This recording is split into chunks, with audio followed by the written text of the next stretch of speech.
Welcome, everyone. I go by the name of Camilio Salamander and my co-host, KB the Mark. Because I'm a fucking mark for this shit. You are watching the feature #1 wrestling podcast show on YouTube. With that being said, welcome to the D&B podcast. So yesterday was WrestleMania night 2. Did it do well? Did it do better than night 1? We're about to find out. So, night 2 opened up with Randy Orton versus The Fiend. Now, with this match, I was hoping for it. This is one of the I say one of the 3 matches I was really looking for this whole event. To me, I don't think it lived up to the hype at all. I was really upset with it. I'm thinking they probably ain't like this is one of the reasons if the Fiend don't work anymore. This is be one of the reasons why. Should be no reason why he lost at all. I mean, if technically he already lost when he got set on fire, so should be no reason why he lost at all on this. The whole Alexa Bliss thing, I don't get that. I don't know what happened. Is she supposed to be Sister Abigail, or did she purposely jeopardize that? Is she working with Randy Orton? I don't know. But one thing I do want to point out, did you notice Randy and Edge attire was kind of the same? I'm thinking they showing like a little future of Radio RKO coming back. So you're not the first person to say that.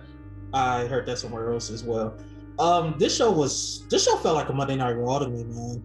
It had its highs, it had its lows, but I want to touch on just a couple things about this match. I want to give you a shout out because you always say storytelling is the key. Mm-hmm. And this match had tremendous storytelling, and I'll break it down in a minute for you. But this night too just felt like a Monday Night Raw, just a championships edition of Monday Night Raw. That's honestly what it felt like to me. Man. First off, the Fiend's entrance was badass. Starting with the tease of how he just changed into the old Fiend. I did say that they was gonna do some type of rebirth, and they did it. I mean, it makes sense though, because the story that they've been telling on WWE television is that, for one, the Fiend is not just an ordinary being. He's not just a normal man. So even though Randy Orton killed the Fiend is not human. So is the Fiend really dead? Right. You know, Randy Orton just set him on fire. I do like that they went away from the extra crispy Fiend, and he came back as the normal Fiend.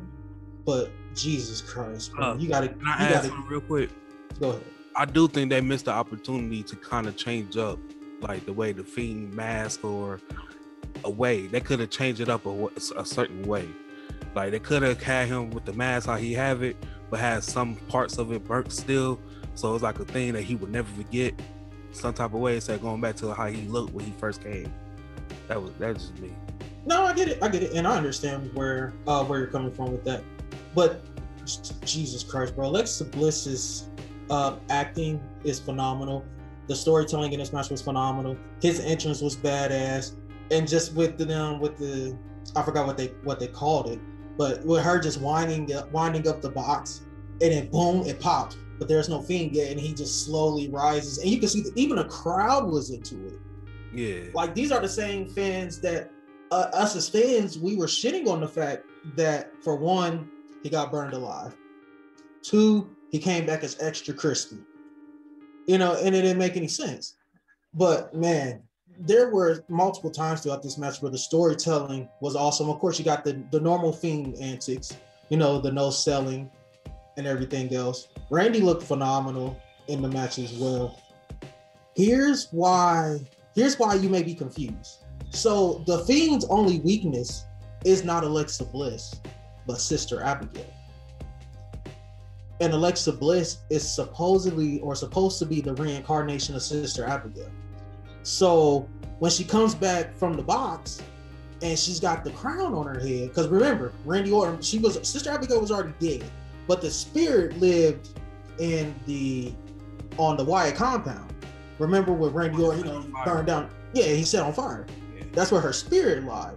Well, now I believe that the spirit lives within Alexa, and Sister Abigail showed her face. That's why, you know, you see all the goo coming out her mouth, kind of like she's like coughing up a demon type of thing. Yeah. And the Fiend gets distracted because he was looking at Sister Abigail. But of course, that looks like Alexa Bliss to us. But through the eyes of the Fiend, that's Sister Abigail. A lot of people are upset about the outcome of this match. And I actually liked it. I actually gave this match a 4 out of 5.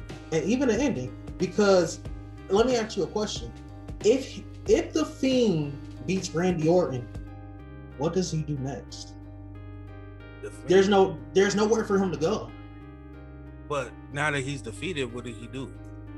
You start the story with Alexa. That's the point of the distraction finish. So it adds another layer to the story. You got to remember, Bray Wyatt is in control of this. He has creative freedom on this character and the direction in which his story goes. I mean, don't get me wrong. Vince and WWE have their say. But come on now. You really think WWE could draw something up that intricate, that woven in as a distraction from Sister Abigail?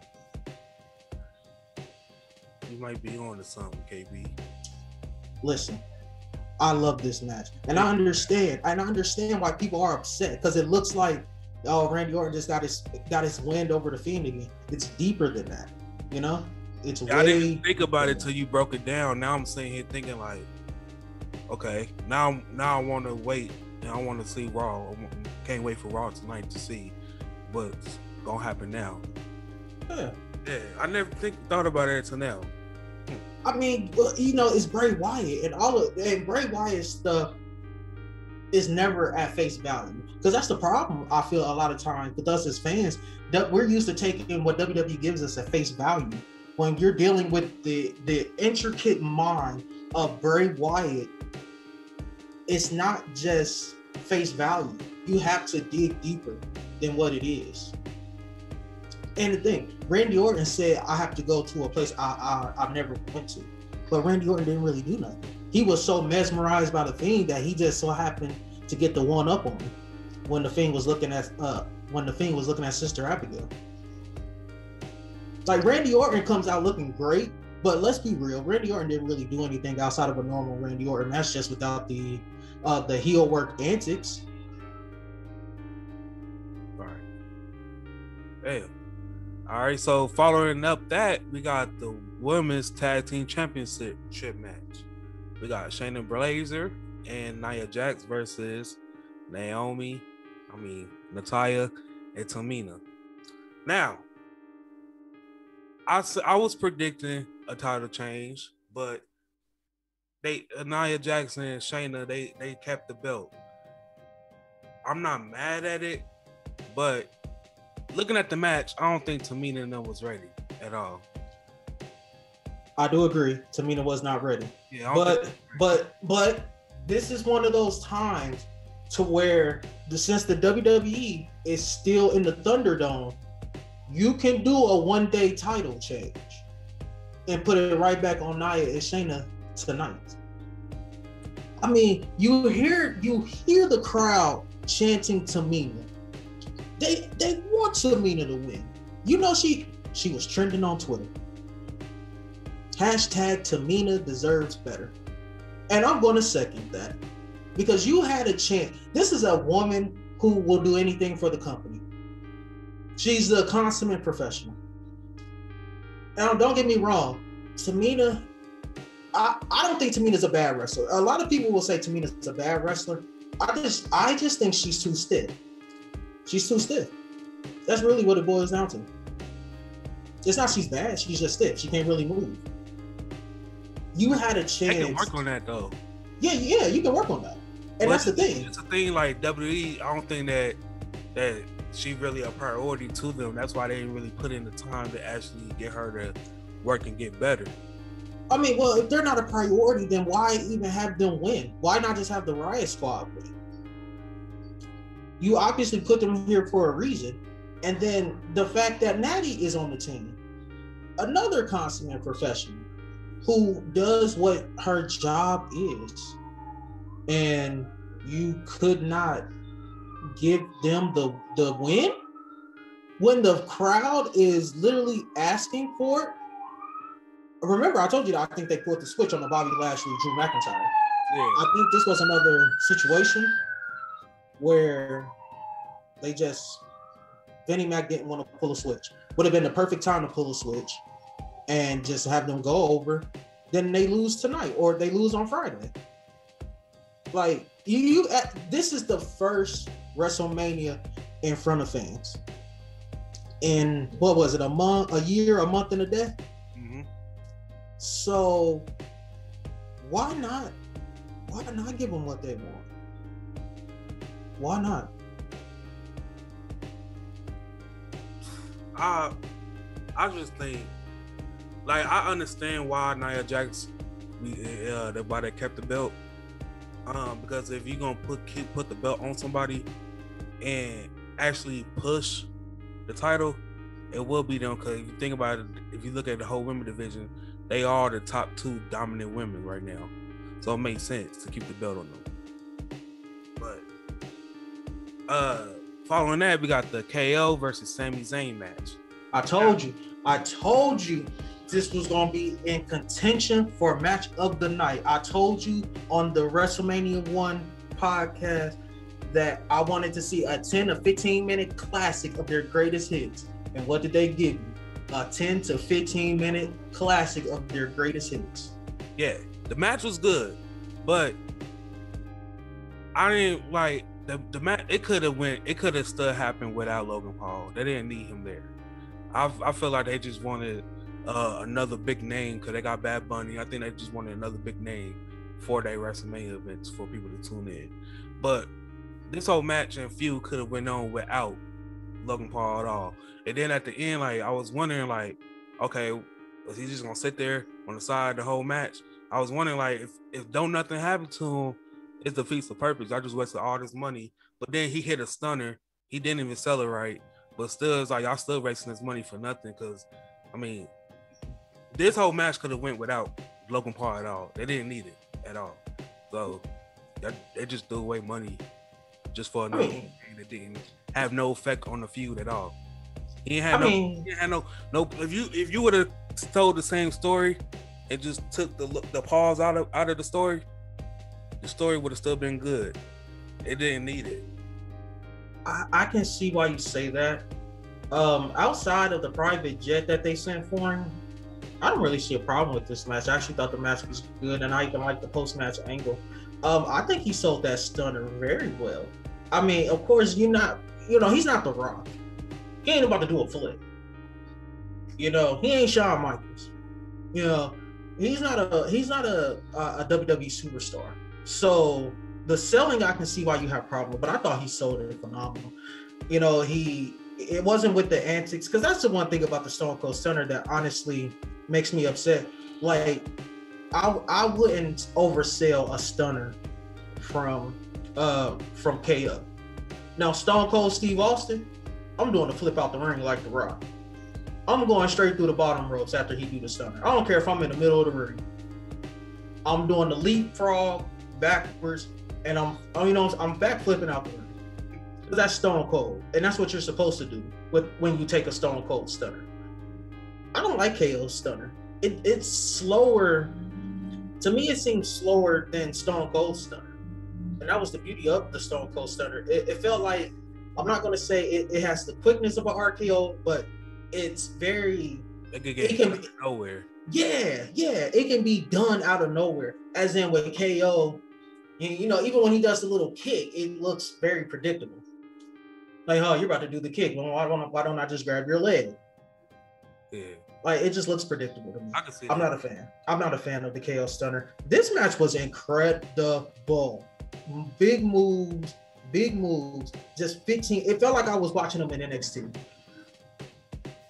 This match felt like Triple H's stamp was all over. This match feels like Triple H was in it. He had to pull some stuff. Yeah, I really feel like Triple H had his thumb on this match. He had to. The match was good. I just felt like, just Logan Paul, that They could have went without that.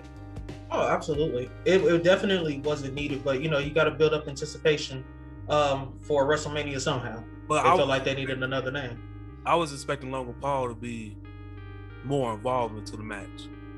Oh, you thought like he was actually going to play a part in the decision? Yeah, like actually sit there ringside and like play a part instead of just sitting there watching the whole match, and then afterwards get in just to take a stunner.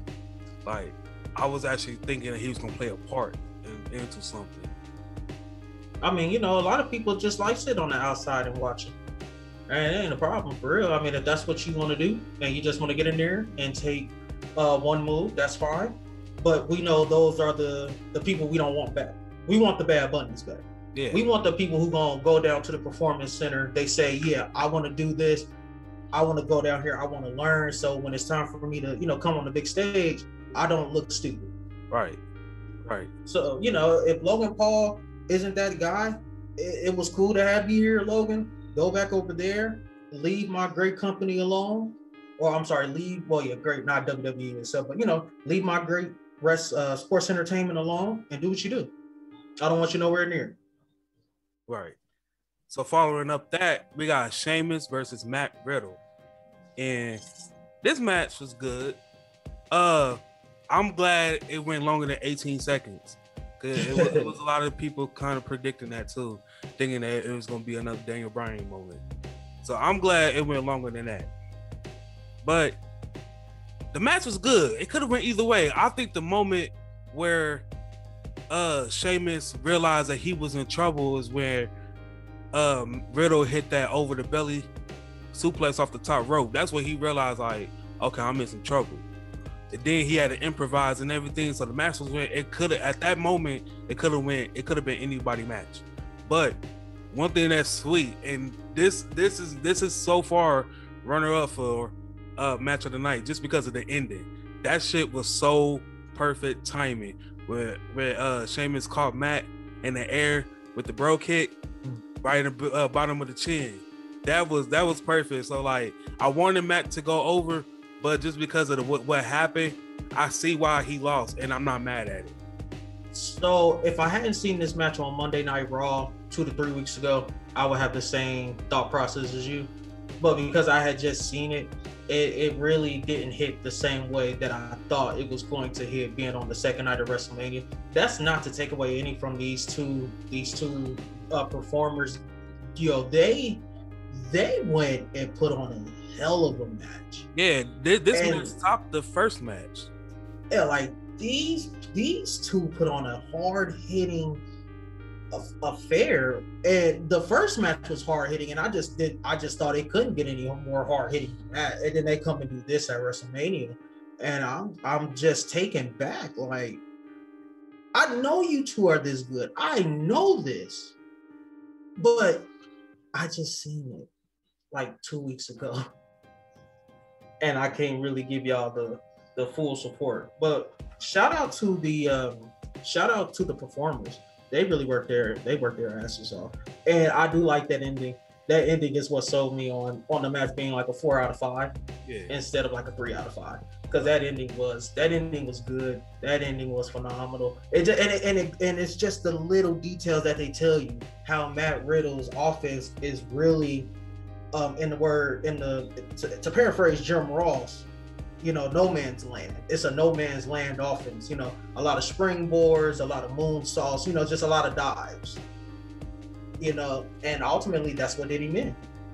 He tried to go for a springboard, and Sheamus, seeing it, bro kick. It did feel like, and let me just ask you, because to me it felt like that ending was rushed. I feel like the match had another 2 to 3 minutes in it. But maybe Vinnie Mac just said, yeah, let's hurry up and get to the next one. Because I really felt like on the night, these matches were moving relatively fast. It do seem like it, though. Like, night one have more pace. But it do kind of, I mean, because I was surprised that we started at 8. And then by the time we got to this match, it was just now, or by the time we finished, I believe it was just about like 9:15ish. Like it was still early in the show. That because they probably wanted to get the most important matches the most time, like the main event. They wanted to go 20 plus minutes. That's why. Because certain matches short, so certain matches could be longer. I understood that the triple threat match was probably going to go 20 to 30, but it still felt like this match was rushed. And I felt like how you felt about the KO and Sami Zayn, how you felt it needed some more time.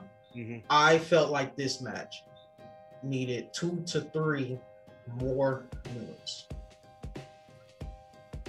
So following up that, we got Apollo Crews versus Big E in a Nigerian drum match. So this match was basically a street fight, with a special name to it. But I do like how it started off. You know, they both went for the kendo stick and they both was tearing each other up. I like how Apollo was the first one to reach for the kendo stick and he was the first one that couldn't take the pain. He dropped his. But pretty much, you know, Big E had his match down packed until this big dude, I think he was from Raw Underground. Avocado. Yeah, that's where I remember him from. But he came running in, helping Apollo and help assist Apollo for the win. I did kind of say that, you know, Big E was going to lose. If he didn't lose, I said that Apollo was going to push him to the edge. But I think this is going to be the lead of something spectacular, hopefully. Hopefully this leads into more serious Big E or possibly a heel Big E. I would love to see a heel Big E versus heel Roman Reigns. Ain't even got to be no heel face. It's about just go out there, just whoop each other ass. So I wasn't a fan of this match. A lot of people like this match. I didn't like this match. Like you said, it was just a street fight. I did like the surprise of Dabba-Kato, who I did find out has Nigerian descendants. So that does run in the blood of Dabba-Kato. So that callback makes, you know what I'm saying, that interruption makes sense. Mm-hmm. You know, like a big ass stable of these black wrestlers who actually have a Nigerian descent into them. That would be dope if like a lead by Apollo Crews and they can act like. That's why I'm telling you. That's one thing I think WWE is missing right now is stables, and not just any stables, dominant stables. That's what. Yeah. I can, and that actually is a good idea. But to get back to the match, I hate it. I'm not gonna say I hated it. I didn't like it, bro. And I don't know why people were so surprised that Big E lost. You know, nobody wins in their home city. Look, Charlotte lost the Raw Women's title to Sasha Banks via submission in the Queen City. Sasha Banks lost the Raw Women's title to Charlotte in a Hell in a Cell match in Boston. And you guys are surprised that Big E lost at WrestleMania in Tampa because he had Wale doing his entrance. Y'all just thought he was going over? Come on now. Vinnie Mac sets the standards. He sets the foundation for this. You can't be mad. You cannot be mad. Nobody wins in their hometown. It's okay. And maybe they're getting ready to move Big E up anyway. Maybe they feel like he's the next big baby face for Roman. Maybe Big E beats Roman at SummerSlam. They could be building up to it, but if they do a Big E, and like now that you know Big E is not with the New Day no more, or he an honorary member, I think they should really like separate his attire from the New Days. Like I don't like that because it's like even like his little thing to think big and his you know, his Titantron name, everything still like reminds me of the New Day. And it's like if you a single star now, you ain't got Kofi and Xavier behind you no more because you on SmackDown, they on Raw. You know, you need to separate yourself because that's all we're gonna associate you with. We're not gonna take you serious until you know you part ways with that. You have to. That's why I think for his character to grow and for us to like, even if they trying to push Big E to be a world champion, for us to even accept that, you have to separate the two from each other. Yeah. I mean, I agree with that. I agree with that 100%. I mean, Kofi had his moment. Like, let's get Big E when he first came in NXT. Big E Langston when he was serious and stuff. Like, let's get that Big E. It comes out from time to time, but then he goes back to being all goofy and stuff. It's like, I just feel like for you to be a world champion, you have to like be serious. Like, you can have your goofy moments and stuff like that, but it's like once you become that champion, you got to be serious because you got 20 plus people on your neck. I mean, of course, bro. It's the same problem that I had with Bianca Belair. I remember I was just saying, like, I like the character. I just wanted to be a little bit more serious. And once she started cutting these promos in which she started sounding serious, she grew on me. Same thing with Big E. But the thing is, Big E can talk. He's great on the mic, but I hate the fact that he sounds like a preacher. Even with the whole thing with the promo packaging building up with Apollo Crews, it was biblical. Now we gotta get biblical. Now it's an eye for an eye. Like, no, Biggie, you don't have to be the typical black preacher. I know that's what they wanted to bring you guys in as, but you guys showed them how great you really were. It's, I don't need you to talk like that. With that being said, though, I did tell you that when he gets his church, I will be there. Yeah, because I do want to hear him preach the word. I feel like he got it in him.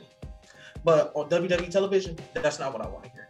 I don't want to feel like I'm in. I don't want to feel like it's 12:15 and the pastor just started his sermon, and I'm looking at the clock like, can 1 o'clock please hurry up so we can get the benediction and go home?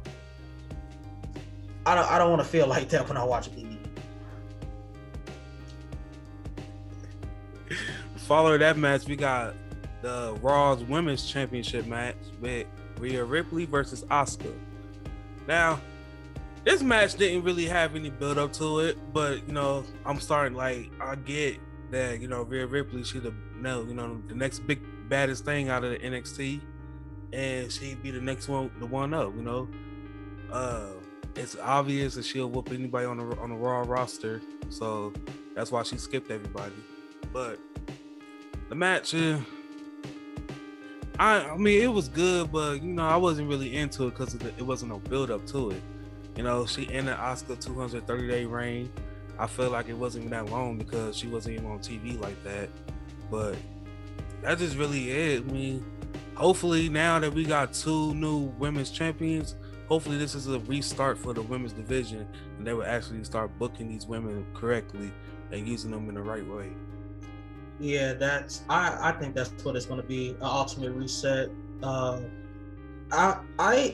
wasn't a fan of this match, honestly. It was good, but it was nothing that had me hooked. Like, I'm not gonna be like, me and you are not gonna see each other down the line and be like, man, remember WrestleMania 37 and that Asuka versus Rhea Ripley match? Right. We'll be talking about the Seths versus the Cesaros, the triple threat match, the Bobby versus Drew, the Bianca versus Sasha, the Fiend Randy Orton, and it's sad because these are 2 great women workers.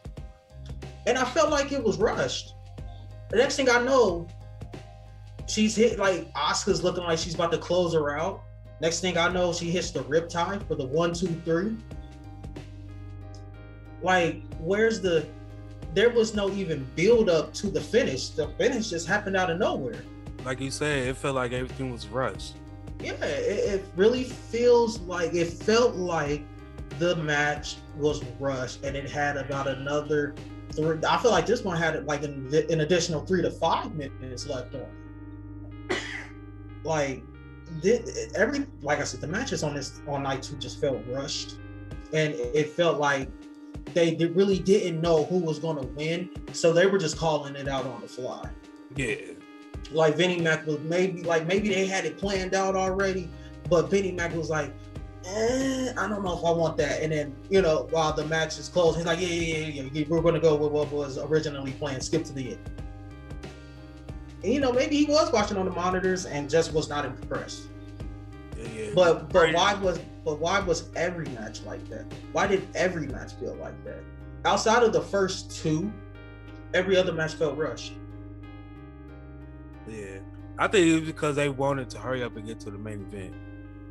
That's really it. Because it's like any other matches, I mean, they had build up, but it wasn't important like that. Like, I don't know what we all tuned in for. We all tuned in, for night 2 for this Universal match. I mean, but I don't know how. I think the best matches, like they gave us the best matches on night 1. That's why. Absolutely. But here's my thing: how much build up can you do when Plan A got pregnant and Plan B got COVID 2 weeks or 2 to 3 weeks before WrestleMania? So of course you have to pull Rhea Ripley out of your ass. And you know what? I would have been, and I know you had to give her moment because how they did her last year with Charlotte. But I honestly would have had Rhea lose. And then she went in tonight in a rematch. Yeah, because it's the Raw after Mania, and you're going to need matches. Why not run that back and give her win? I mean, yes, granted, she'll be upset that she didn't win it in front of fans, but when there's no story, you don't need the win. It doesn't make sense for you to win. I'm calling it out. Becky Lynch is returning either today or Friday, and she's challenging one of these. Either Rhea Ripley or Bianca Belair is not gonna hold that belt for long. I think she's going down there. I think she's going down there to Fridays to be with her fiance, and I don't think Bianca Belair is gonna hold that title that much longer either. But I was telling my friend earlier, she's got about a good 6 or 7 title reigns in her. She's young.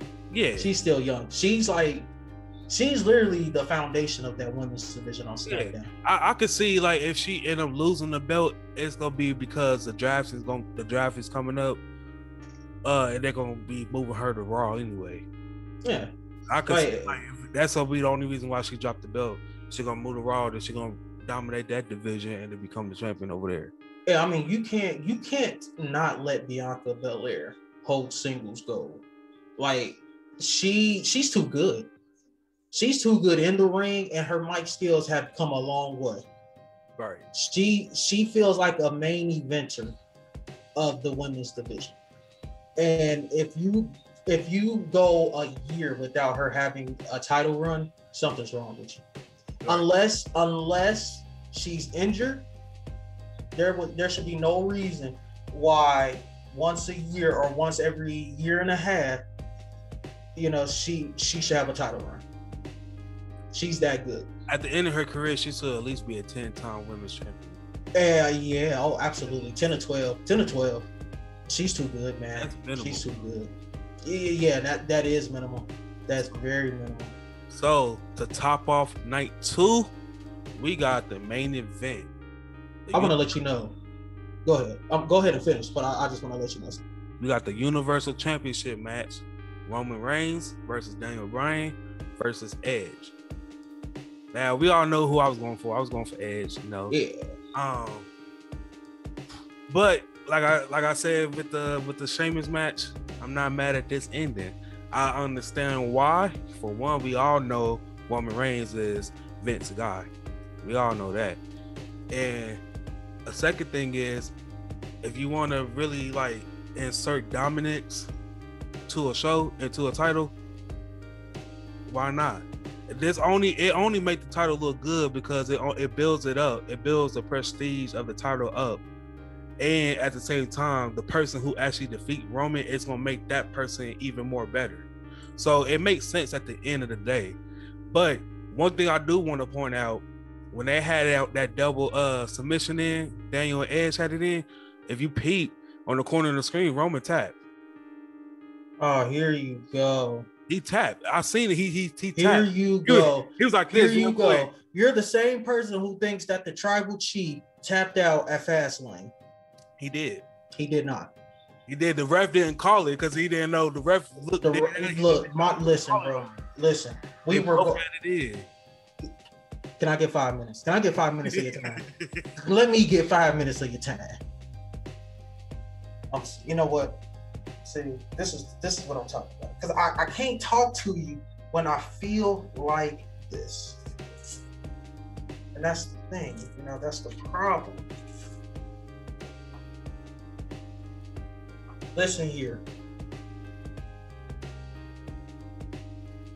I'm sick and tired of you disrespecting my tribal chief. I'm sick of it. That's all you do is sit here and disrespect my tribal chief. He did not tap out at Fastlane, and he did not tap out on the grandest stage of them all. Okay? The tribal chief is the tribal chief, and he's the tribal chief for a reason. Don't disrespect my tribal chief. You know what? I'm sick of people like you. You know, I'm sick of people like you who constantly want to berate and disrespect my tribal chief by even allowing yourself to think that Edge and Daniel Bryan was going to dethrone my tribal chief. I'm sick of it. I'm sick of the shit. The tribal chief has spoken. He told you what he was going to do. He said, I'm going to beat him. I'm going to stack him up. And I'm going to pin him. And what did he do? He beat him. He stacked him up. And he pinned him. Why does my tribal chief have to lie? My tribal chief said, I'm going to beat their ass. And he beat their ass. Along with main event Uso. But here's my only problem. Did you see Uso take the DDT on the steps? Yeah. Did it look like he went head first? No. Okay, so it looked like to you he got his hands up. Yeah. It looked like he went head first to me. So when I seen him come back, the only thing I was thinking like, gee, this would have been way better if it was Jimmy. Yeah, that's what I was thinking too. I was like, when he got taken down, I was like, this is gonna lead to Jimmy returning, and I was like, he gonna have the shirt that said the left hand man and stuff. Yo, and that's what I was thinking too. I'm thinking like, yo, Jimmy comes back, this is fire. I was like, that would be the only right time. You get the right reaction, everything. Bro, like Jay gets carried off by two officials and like some WWE officials. Why does he come back later? The way y'all walked him off, I'm thinking he about to go to the local medical facility. I mean the hospital. That might be Jimmy. That might be pulling a twist. You never know. No, bro. You know what? Fans are too smart to not know the difference between Jimmy and Jay. You think about how long Jimmy been off of TV? We wouldn't be expecting that. And that's the point. The same thing, the same clothes on, all that Jay had on. It could have been. I don't know. Listen, bro. I could get my significant other out here, and I could have her look straight down the camera lens, and I could say, "Hey, honey, do you know the difference between Jimmy and Jay?" And she'll look straight down his camera lens and say, "Oh yeah, let me tell you," and literally break it down.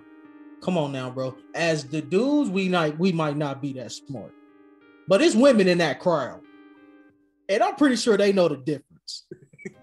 Somebody was going to expose WWE for the bullshit that they was going to try to do if they tried that shit. But it would have been better with Jimmy. Okay. It just would have made sense. Or if he just came out anyway, like when Jay got put back down, if Jimmy was right around the corner. I was just expecting for a Jimmy return. I know he was to return. I don't know when it's gonna be the proper time for him to return. Because I think they really debating like if he return, if they gonna put him and Jay back together in the tag. That's what they're debating on. That's what I'm thinking is why they're holding out right now. I mean, you have to, bro. Like your tag division needs all the help it can get. But they don't even need no more belts anymore. I mean, they up there with the day. No, but if you put it, so no, I will say they don't need the belts. But here's my thing. If you with the tribal chief, gold just comes around. And I would love for the Usos and the Tribal Chief to be holding gold all at the same time in a Thunderdome. And you see my Tribal Chief out there holding up his belt. And you see main event Uso and Jimmy Uso. And they holding up the SmackDown tag team titles. Can you imagine our opening up? Imagine this. They win the belts. And then the next week's show, Uso staring down the camera, not Uso, my tribal chief staring down the camera lens like this. And I just don't know what y'all expecting. I told you what my family was going to do. I told you they were going to win the SmackDown Tag Team Championship. I told you we don't accept failure in this family. Now look at us. Look at them. They're sitting at the head of the table with the tribal chief, with gold on their shoulders. You know? If it start off like that, then listen, don't disrespect my tribal chief. He didn't tap at WrestleMania. He didn't tap at Fastlane. My tribal chief. You know what the real problem is? The real problem is you Edge fans. That's the real problem. Let's get to the real problem. It's you Edge fans. Oh, he came back. Oh my gosh, did you hear the promo? He came back as a rated R superstar. Oh my gosh, he's gonna beat the tribal chief. Oh my gosh, he's gonna beat Daniel Bryan. No. What's wrong with answer this question for me? What is wrong with you Edge fans? You was going for Daniel Bryan. Oh, absolutely, bro. In the sense of what was my theory? You said if Bobby Lashley retained, then Daniel Bryan was gonna win. But you know, deep down within my heart of hearts, that I was going for the tribal chief, my tribal chief. That's my tribal chief. So KB, if you had to rate night 2, what would you give it? 4 out of 10. This felt like a Monday Night Raw, man.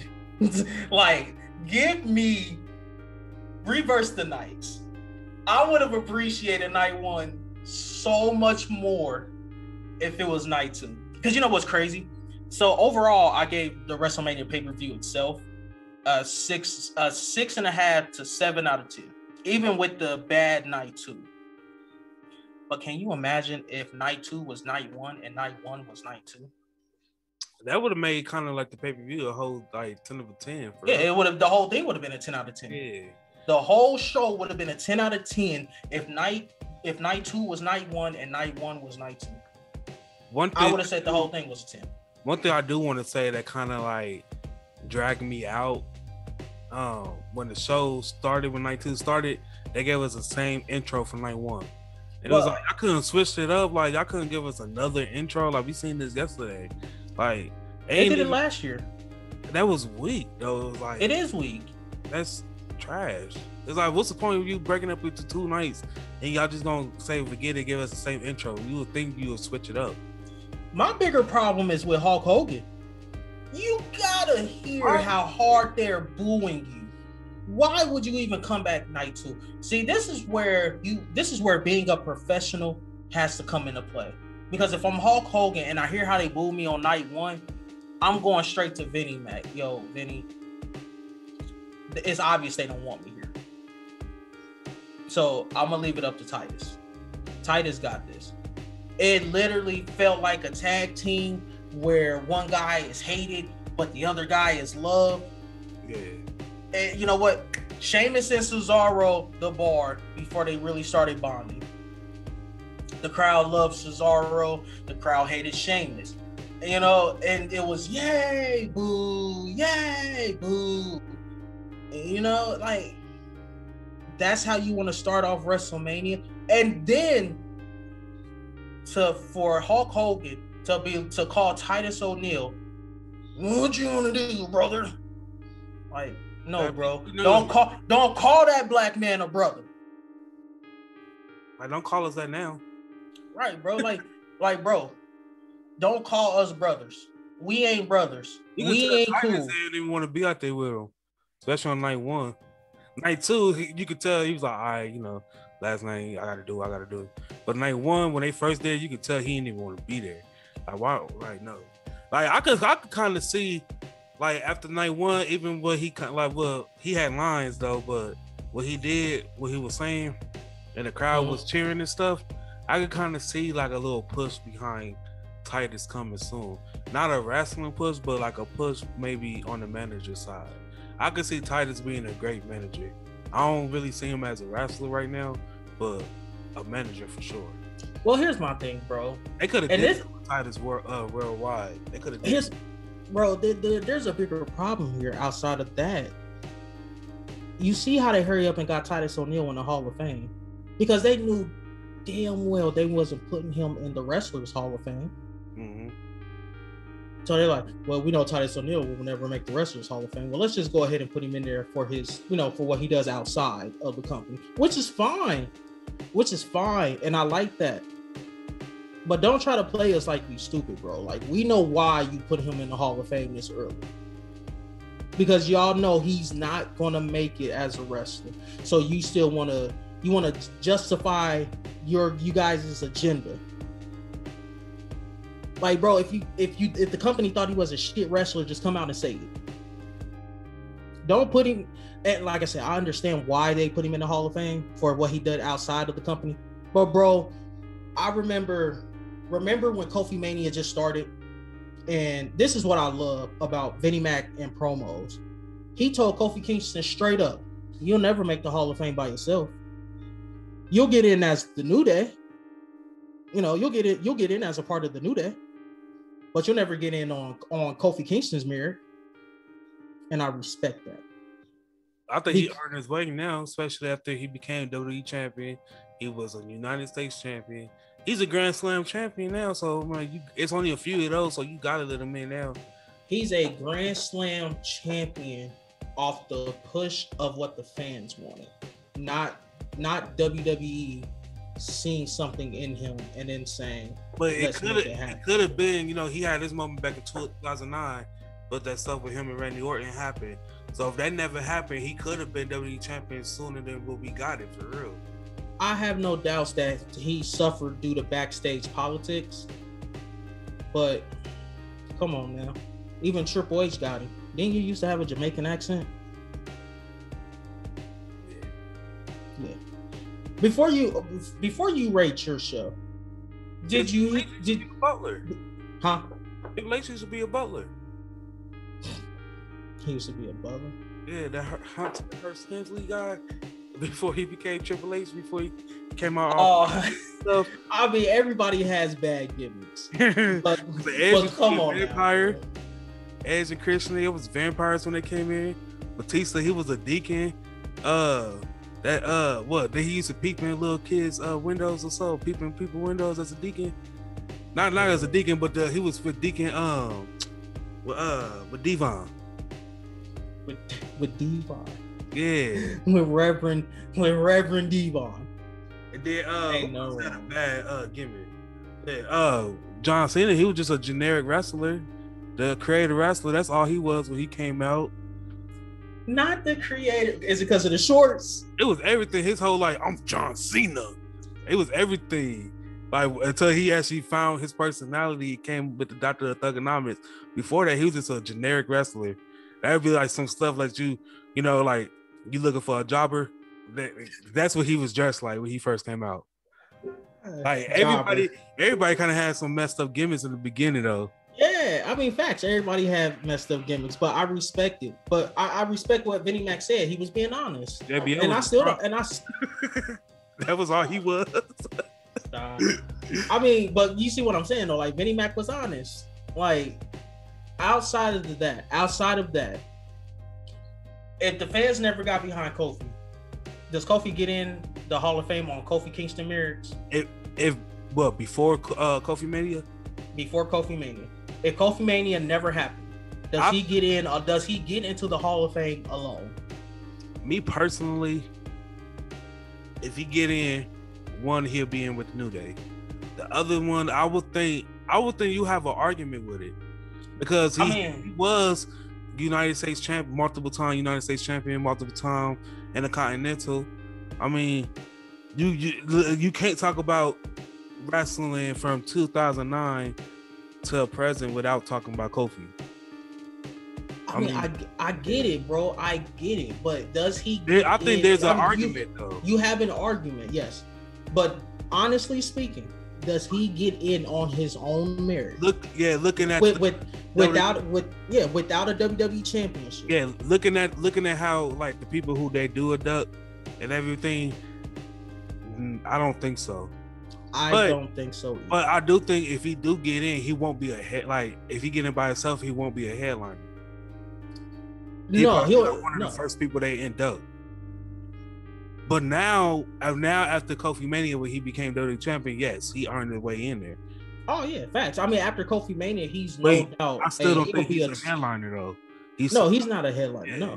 No. He's definitely towards the last. If you're talking singular, like if he's getting in on his own merit, he's definitely like the second to last.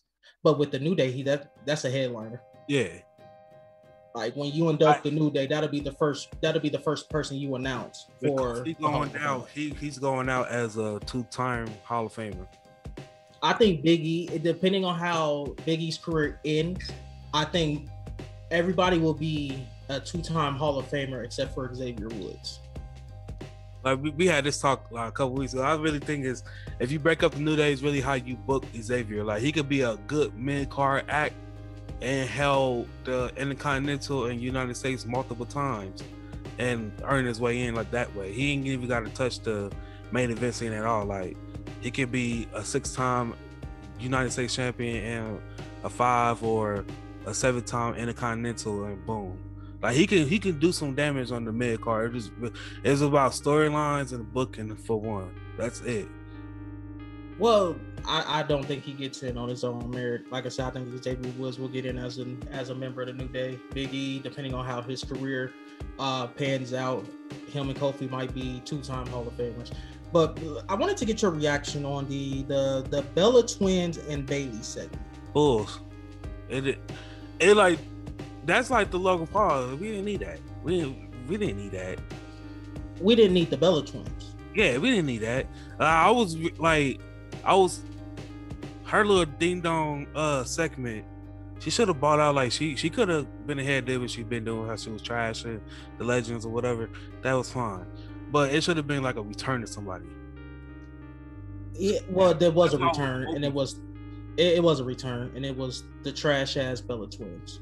Trash ass Nikki, trash ass Brie. Nobody want to see them though. Like, nobody wants to see them. A return of like, even when that happened with Nikki and Brie, I was hoping that Becky Lynch was gonna return to something, like help her friend out or something. But I thought it was gonna be some type of return of it. Other than that, like her whole segments of the Ding Dong Ditch is meaningless of the whole WrestleMania to me. Like if it wasn't for her introducing a returning superstar or a new superstar on WrestleMania night 1 or night 2, all them whole segments was meaningless. Yeah. Like I said, I liked her berating the legends. If you're WWE, WrestleMania has showed me a lot of things. It showed me a ton of things. One, the people who you think the fans want to see, they don't want to see. Right. You thought the Bella Twins was going to get a pop. They got booed. You thought Hulk Hogan was going to get cheered. He was booed. You thought Drew McIntyre was going to get cheered. He got cheers, but he was booed. WWE, the fans are telling you what they want to see. We don't want to see Hulk. Get him off the screen. Honestly, he shouldn't even be in the Hall of Fame, but the Hall of Fame is what you do within the ring. So I'll give him that. Don't bring the Bella Twins back. And dear God, please have a direction for Drew McIntyre tonight. Yeah. Because I don't want to see him in there with Bobby again. Yeah. That feud pretty much over with. Like, yeah. You know, he was calling him out, basically saying, you know, like you had to cheat your way in, you didn't beat me or whatever. he did more than beat you. He put you to sleep. So now, you know, go on about your business now. Find something else to do. Bro, That I don't want to see that feud no more. Bro, that was a world star moment. KB. Somebody in the crowd should have yelled world star when he got put to sleep. But before you do that, because I was talking a lot. I've been talking a lot. I was really vocal about this show. What did you rate it? I would rate it just night 2. I'm gonna give it night 2. Then I'm gonna give my overall rating. For night 2, I think night 2 deserves. I say halfway 5. You know, there was a couple matches that really carried. If it wasn't for these matches, night 2 would have been horrible. Which was, in my opinion, I think it was the. Now you really changed my mind on the Bray Wyatt match, because at first I wasn't feeling that, but after you broke it down, you know, now I think that match held up. The Sheamus and Cesaro, not Cesaro, but Sheamus and Matt Riddle match held up, and the main event. If it wasn't for them 3 matches, I think this whole pay-per-view night 2 would have failed. But overall, the pay-per-view deserves an 8 out of 10 overall. Yeah, I'm with you overall. Like I said, I gave it 6.5, 7. Night one, just everything about being a wrestling fan was given to you in night 1. And it's just sad they couldn't follow it up on night 2.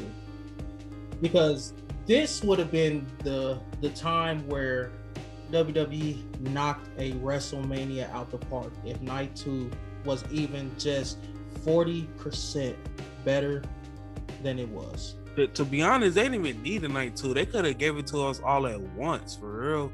I think it was really like made night 2 kind of falls that the momentum for night 1 was like it was done with. You know, we was all excited. It's the first time fans been here and everything, and so now, you know, after night 1 go off, now it's like, all right. You know, it was kind of over at that point, so I think that's why that would make night 2 not so spectacular too. I mean, I agree with you, I really do, but I was still as giddy as I was for night 1 as I was for night 2. Like, I was still giddy. I was just like, you know, I was still ready, willing, wanting, and waiting for night 2. It felt rushed. Yeah, it felt rushed. So if you got to give your match of the night for night 2, who would you give it to? Oh man, night 2 triple threat match. Not even a question. My tribal chief retained his Universal Championship. He showed up and wrecked everything and left. See, mine will be. See, I'm kind of hard. I don't want to pick the same thing you picked, so I will go with Sheamus and Matt Riddle. Mm-hmm. That match was good, especially it was the ending. The ending was the part that mainly won it over for me. But if you had to give a match of the whole event, who would you give that to? Wow. Match of the entire event. Night 1 and 2. Oh man. I'm still gonna stick with the women's. Same match it was for night 1. Bianca Belair, Sasha Banks. The roller coaster of emotions. And I genuinely felt happy for Bianca. I genuinely almost broke down into tears when she won. Her facial expressions sold it. And just seeing how Montez Ford was so supporting after she won, it just made that moment that much better. And seeing how her family reacted, because I don't know if she told them like, "Hey, I'm winning the SmackDown Women's title at WrestleMania." She probably didn't, so they probably was just as surprised as we were. But even if they knew, that reaction from the parents, and shout out to her dad. Get her dad as her manager. That man loves his daughter. You say his reaction when she won the Royal Rumble? Didn't he break his chair? Yeah, he tried to climb over the couch and fell. Yeah. Listen, give her dad as a manager, because that man can probably work wonders for her. That man can, bro. Just the love, black love, and it was just flowing all through the main event and afterwards. I'm giving mines to that is hard, but you already know the almighty Bobby Lashley versus Drew McIntyre match of the night. The whole event, it won it all.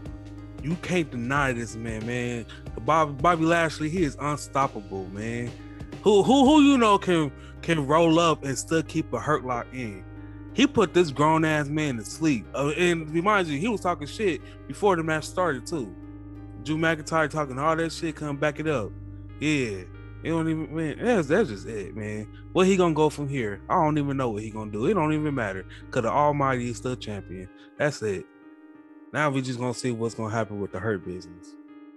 Listen, you feel about the Almighty as I feel about my tribal chief. But who was your wrestler of the night for night 2? Wrestler of the night for night 2. It's going to Roman Reigns. I mean, it got to. I mean, you look at it when he came in as champion, like you say, he said what he was gonna say. No matter that he tapped out, they didn't call it or not. But I mean, he still remained tall. At the end of the day, he still was tall, and I mean, he looks strong. Like I said, if you building the championship up, the best way to do it is like that. You got to have a dominant champion. We need dominant title reigns. We need dominant champions. So it just build and the prestige up for this championship. So that way, when somebody do dethrone Roman, it's gonna make that person even stronger. It's gonna make him look like, damn, could nobody beat Roman? He came in like that person gonna automatically get a big push. Whoever beat him. So yeah, I like that. I'm gonna go with Edge. Edge looked good. Edge looked good the entire match. He didn't look old. He didn't look out of place. I'm not going to say he knew his spots because it's Edge. He's a fucking Hall of Famer. Of course he knows his spots. But he didn't look out of place. And he looked good from the DDT to main event Oos, to the concerto, to D-Bry, to even his spears. Even his spears had me on edge. And I'm like, there was really a side of me that was gonna be real butthurt, real hurt if I had to come on here and be like, damn, Salamander, you caught that shit. And it almost, did you see early in the match, it almost happened exactly how you said it was. Yeah. And I was like, oh my I was about to stand there like, oh, like, yeah. I was literally like sitting down watching it. It's like, oh my gosh, it's about to happen the way he said it. Exactly down to the move set. This is exactly how he said it was going to happen. I think that's how it was supposed to end, but they was like, you know what? We call all these other matches short. Y'all got to 11:30. Probably, bro. Vinnie Mac was probably like, we want to put 40 minutes behind this match. Including entrances included in that 40 minutes. Yeah, that's probably what they did for real. Like, that was probably really the original ending because it did look like they was going to end at that point. But they were like, you know, we got 20 more minutes. Go ahead. The ref was just want to wrap it up. Did you hear the yes chants? Yeah. Like, that blew me. How many yes chants there were. Like, everybody looked strong. Like, about one thing I can say about the whole event, the heels look strong, the faces look strong. The heels got cheered, the faces got cheered. Everybody was just excited to see wrestling again, and this is what I love about it. I love wrestling. I love, like, you can really tell stories, and this just to show you for real, the fans don't care about faces or heels. As long as you tell the story right, you can get anything across. That's really it. I mean, it's 2021. We know kayfabe and all that stuff. The fact is, just tell us a good story, make the story right, and it's all about booking and storytelling. It's all about those two. Yeah, definitely agree with that. You peeped that RVD gave Matt Riddle some rolling papers. Yo, my significant other looked at me and said, "Rolling papers? Oh, I'm done. I'm like, I don't know why you surprised. You know, it's Spider-Man. You know what I'm saying? Like, bro, that's what RVD is. Them two is the biggest stoners in wrestling, for real. Matt Riddle and RVD. It's like I love that. I love those two together. Low key, if RVD can still go, put them two in a tag team. Yeah, hell yeah. Yeah, if RVD can still go, put RVD is the older version of Matt Riddle. Yeah, literally, like put them in a tag team. So, your wrestler of the night for the whole event. Ooh, before I answer that, I wanted to let you know. Did you know KO was the only face that won yesterday? I didn't even notice that. Didn't even notice. KO was literally the only face who won. But wrestler of the entire Randy Orton kind of was the face in that. Well, no, he was the face. heel. He was the heel. He burned this man. He torched this man. Burned him alive. I mean, can you even cheer on a demon for real?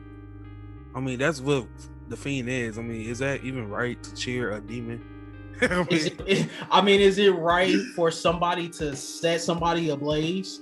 I mean, he's a demon. So there's a man under that mask. He just possessed a whole woman. Did he possess a whole woman, or did Alexa see her worth? Nah, he possessed her. Oh my gosh! You know what's funny? This is what I love about the lap cross. Hopefully somewhere being a jobber, because that's what she is. She was with her, and then being jobbed out. She got her friends. He was with her and being jobbed out. She came with the Fiend and has been in somewhat the main event for the past 6 months. She forgot her friends. She forgot the real ones. Oh my gosh, she forgot. Alexa Bliss, she didn't really leave. She was already. Forgot her friends. She forgot her friends. Listen. This is what I loved about the lapsed WWE fan. I was talking to my best friend today, and he was talking about getting back into wrestling. And I said, Randy Orton burned a man alive. He literally said, "Wait, what?" Yeah, Randy Orton literally burned a man. And he said, "Yo, I got to get back into wrestling." That's what's, to the lapsed fan, you can make anything sound fire. But wrestler of the entire event. Oh, that is a tough one. I'm not gonna go Sasha, and I'm not gonna go Bianca. I am actually going to go with the tribal chief. Show up, wreck everything, and leave. I will say, now it's not fair, but it's our show, so fuck the rules. It's tied. Okay, go ahead. Between Bobby and the Almighty. They're the same person. It's between the Almighty Bobby and Roman Reigns for me. They both came in looking strong. We only had 3 retains throughout the whole show. But the main champions, the 2 world champions, they look strong. They came in strong. They came out strong. I mean, it's only right to give them to them. So that's really it. Yeah. I'm sick and tired of you disrespecting my tribal chief. Acknowledge him. Acknowledge him. That's what I said. No, you didn't. You said Roman Reigns. Oh, but yeah, when you talk about Bobby Lashley, you can put the Almighty on there. Acknowledge him. Bro, he's good. He's the head. No, it's not. Okay, I'll take. You'll say that. No. See, you almost got up out of here. Acknowledge him as the tribal chief. He's ahead of the table on SmackDown, but he beat Drew's ass at Survivor Series. I mean, Bobby beat Drew. He ain't put him to sleep. He beat him. He ain't put him to sleep. I give you that. He can't beat a tribal chief. I give you that. He won't get that out of me until he beat the Almighty. You beat Drew McIntyre, the same Drew McIntyre that the Almighty had to beat his ass in order for Miz to cash in to beat the Miz. My tribal chief came in a triple threat match against Braun Strowman and the Fiend, beat their ass, and then went on a WrestleMania to win another triple threat match against two arguably the best workers WWE has ever put out, and he beat their ass too. Roman actually caught Daniel Bryan and Braun Strowman lacking. They didn't know he was coming. You mean the Fiend? Yeah, he caught them lacking because they didn't know he was coming. And he spared you guys called Drew McIntyre lacking. Yeah. What are you talking about? You beat his ass after he retained in the Elimination Chamber. What are you talking about? All these other titles that he won and defense that he had, he wouldn't have won it if it was for his cousin. So my gosh. If it wasn't quit disrespecting my tribal chief. If it was for Jay, he wouldn't be champion.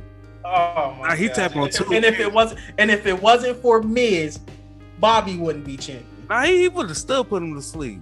He would not. Yeah, it was just a thing. Like, I do you a favor, you do me a favor, I know, after Morrison cost him, right? I know Morrison cost him. I know you want to cash this in, so I'm gonna go ahead and do you a favor. I'm gonna let you get it today. You give me a shot tomorrow.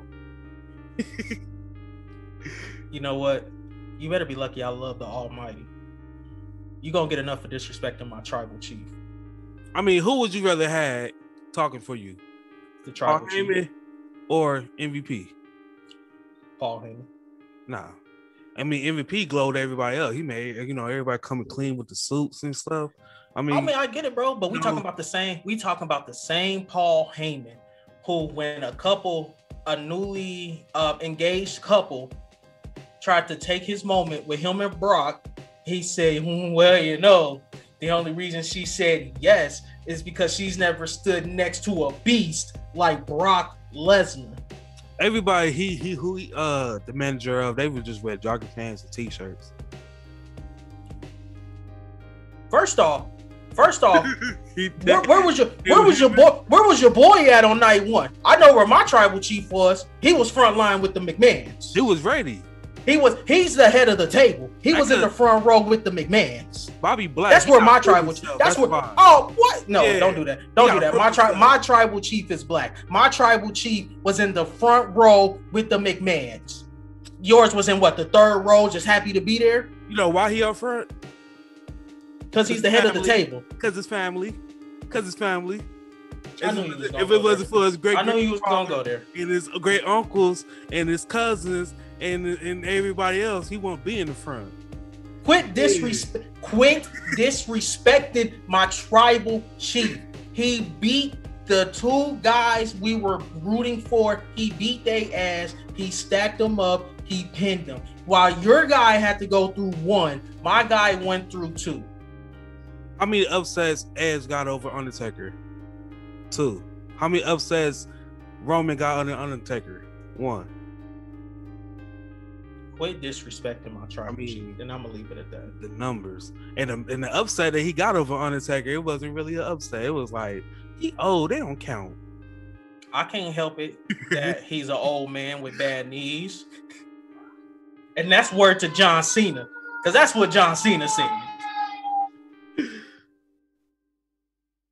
But wrestler of the night for both of the events goes to the Almighty and Roman Reigns. They both stood tall.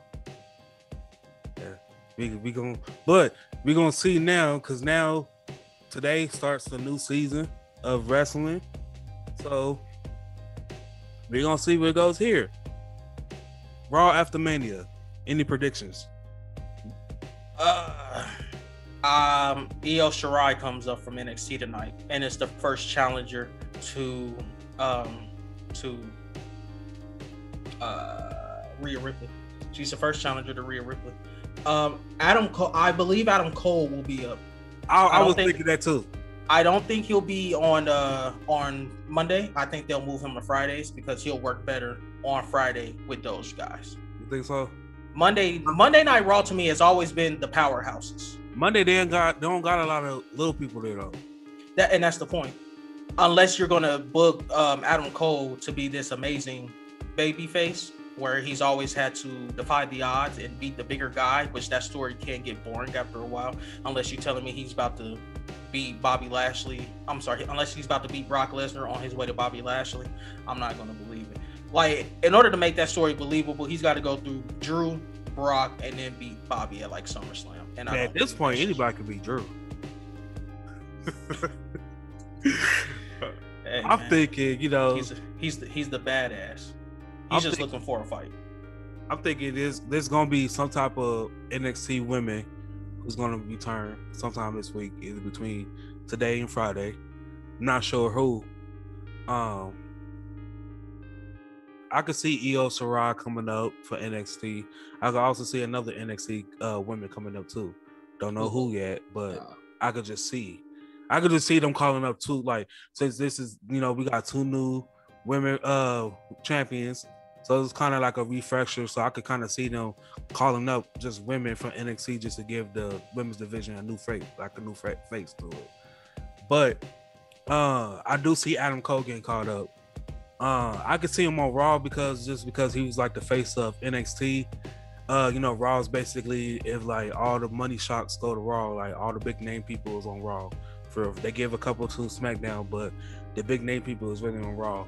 So I could kind of see, if he get caught up, I could see him going to Raw. But if he on Raw, he will do his thing on there for a while, and they probably will tell a story of, you know, him defeating all the odds. Because of right now, until the draft happened, they can actually draft some people over there to make it more even or whatever like that. I mean, that's really it. I mean, I don't really see nothing else. I don't see no tag teams getting caught up or nothing. I ain't really I mean, they need it. The whole tag, I think really the women's division and the women's tag division and the men's tag division really need a restart, a refresher to it. So those 3 divisions really, I'm predicting that, you know, they'll call up or somebody will really, they bring somebody in to really affect those. Becky Lynch is returning. I do think that. I think she will be. I hope it makes sense for her to be on SmackDown because her and Seth Rollins.